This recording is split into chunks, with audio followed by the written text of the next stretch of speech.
Et bonjour à tous et on se retrouve pour une nouvelle session geek. Bonjour, aujourd'hui on va vous présenter Stone Age, l'âge de pierre en français. L'âge de bière. L'âge de bière. Chez nous on l'appelle comme ça, on aime bien donner des petits noms au jeu. Alors, un petit jeu de gestion, on va gérer notre civilisation préhistorique pour la développer et devenir la tribu la plus puissante. Alors ça c'est une application sur tablette aujourd'hui, qui est sortie il n'y a pas très longtemps. Il me semble que c'est le mois dernier même. Ouais, Enfin, ouais. du coup, bien sûr. Du coup, ça ferait février 2013. Alors, Play. Alors, l'application, on a plusieurs possibilités. On peut jouer à deux, on peut jouer online, qui est franchement très très bien. Excellent. Et on peut jouer en solo, et on a bien sûr un tutoriel pour apprendre et maîtriser le jeu. Je sais pas, pass and play, peut-être juste pour montrer. Peut-être un solo, de toute façon, ça change pas grand-chose, ça sera un petit peu plus fluide, vu que c'est quand même du gros jeu. Comme à chaque fois où on vous présente dans ces sessions geek un jeu de société un petit peu atypique. Non, un petit peu compliqué, un petit peu oui, avec du contenu un petit peu je trouve pas le terme, je trouverai pas, c'est pas grave. On va pas vous expliquer les règles en entier, on va essayer de passer en revue un petit peu les mécaniques principales. Alors, on peut choisir sa couleur, déjà, c'est très important. Choisir sa petite tête de personnage et surtout choisir le nombre de joueurs qui vont être contre nous. Donc juste pour vous montrer, je vais juste en mettre un pour que ça aille un peu plus vite. Quoique l'IA est très rapide quand même. Donc c'est lui qui commence, il va commencer à s'installer dans les différents pôles. Juste pour faire un petit blabla rapide, on a notre tribu, on va pouvoir les envoyer dans différents pôles du village. On va pouvoir se reproduire, faire de la ferme, de l'agriculture, construire des bâtiments, acheter des technologies et récolter des ressources. Sachant qu'à la fin du tour, il faut forcément nourrir ses péons. Ouais. Alors la petite agriculture qui permettra de payer -1 lors de la phase d'entretien de ces petits villageois. Alors excusez-moi, je regarde un petit peu. Ouais, sachant qu'il va falloir payer une nourriture par villageois. Alors juste pour vous montrer, c'est un rapport de dés pour récolter les ressources. Plus le nombre de personnes que je vais mettre représente le nombre de dés que je vais pouvoir lancer. Et en ce qui concerne le bois, c'est 3 pour 1. Chaque résultat de 3 va rapporter 1 bois, donc sur un total de 6, ça nous fera 2 bois, 9, 3 bois, etc., etc. C'est exponentiel. Et en fonction du ressource, ça va coûter plus ou moins cher, sachant que la nourriture c'est 2, chaque 2 il y aura 1 de nourriture, le bois c'est 3, l'argile 4, la pierre 5 et l'or 6. Très bien, tu es très fort. Ouais. Alors ces ressources vont nous permettre plusieurs choses, récupérer les technologies là sur le bord de plateau. Elles vont nous permettre de construire les bâtiments qui vont nous rapporter des points de victoire. Et c'est essentiellement tout pour les ressources. C'est quasiment tout. Le jeu de plateau, l'âge de pierre, est très bien fait. Il est plus édité, mais pas par...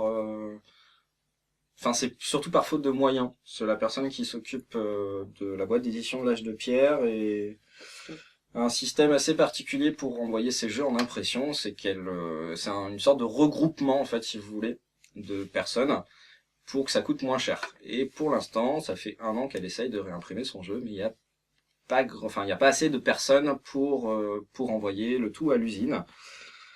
Sachant que l'âge de pierre a une extension, dont j'ai oublié le nom. Alors là, je pourrais pas t'aider. Elle a une extension qui rajoute des trucs assez sympas, mais elle n'existe pas sur tablette. En tout cas, pas pour l'instant. Pas pour le moment. Faut qu'on récolte nos petits trucs. J'ai pris un petit peu d'or. On va voir si on a de la chance. 8. Et voilà. Ah non, ça change rien. Non. Autant pour moi. Une petite nourriture. Hop. Là, par contre, ça va changer. Voilà. En ce qui concerne une note de prix, c'est une appli assez chère. Ça doit être la plus chère que je vous présente, parce que celle-ci coûte 7 €. Enfin, 6,99 €. Mais, étant un grand fan du jeu, je pense que ça vaut le coup. Vraiment. Si on aime les jeux de gestion, c'est carrément à prendre. L'IA est quand même relativement bien foutue, même si en général elle a des petites stratégies qui reviennent tout le temps. Bah ouais, voilà, c'est elle devient prévisible au fil des parties en fait.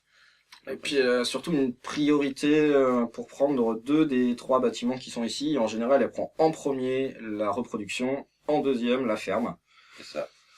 D'ailleurs, je vais prendre la ferme, ça ne prendra pas. On s'y habitue un petit peu, mais le jeu est plaisant, le jeu est bien fluide. Même à 4 joueurs, l'IA joue rapidement. C'est pas du tout gênant. Non, pas du tout, c'est intéressant. Bah, c'est vrai que quand on aime les jeux de gestion, surtout celui-ci qui est un petit peu lourd à mettre en place, ça permet aussi de jouer tout seul. Encore une fois. Ouais, et comme tu dis, c'est un jeu assez lourd. En général, on le sort, ça fait un peu cette expression. Et du coup, ça nous permet quand même de sortir nos jeux préférés tout en jouant, en faisant chier personne. Ouais. Voilà, c'est intéressant. En tout cas, une bien belle appli. Au niveau des graphismes et tout, c'est drôlement bien réalisé. C'est super ergonomique. Ils ont repris les graphismes du jeu. C'est bien adapté. C'est dommage. Ouais. Ça, c'est dommage. Un seul bois. C'est dommage. Et du coup, en fin de partie, histoire de continuer un petit peu sur les mécaniques de jeu, en fin de partie, on a nos scores par les bâtiments qu'on a pu construire. Donc on a les infos, là par exemple celui-ci 14 et celui-ci 10. Ensuite, en fin de partie, tu vas arrêter de nourrir tes petits bonhommes. Hop, je vais pouvoir le montrer. Hop. En fin de partie, là, on a des technologies qui vont nous rapporter des points supplémentaires. Plus on va avoir de technologies, plus ça va nous rapporter de points. Et ensuite, on peut récolter ici, sur les petits bateaux, des spécialistes qui sont indiqués ici. Et en fonction du spécialiste, on va avoir encore des points supplémentaires. Là, par exemple, une espèce de petit chaman va nous donner des points en fonction du nombre de villageois qu'on a. Ensuite, du nombre de bâtiments, de points de nourriture de ferme, là, et le nombre de petits silex qu'on a. C'est des points supplémentaires en fin de partie. Donc voilà, ça reprend vraiment les règles du jeu. Donc ceux qui connaissent le jeu, je vous la conseille parce qu'elle est vraiment bien faite. Et pour les autres, le tutoriel est vraiment intéressant. Parce que oui, même si je connais les règles, je teste le tutoriel. J'ai une application gratuite qui vient d'arriver, si vous intéresse. Il est très bien cette application. Voilà, qu'est-ce que j'étais en train de dire? Oui, le tutoriel est vraiment bien fait. C'est en anglais, mais il est sympa. Si ça vous intéresse, je vous le conseille vraiment. Oui, et puis les règles ne sont vraiment pas compliquées.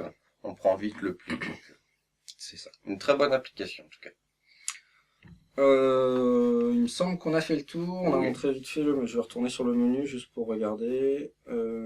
Hop. Il me semble qu'on a fait le tour. Ouais. On passe and play pour jouer.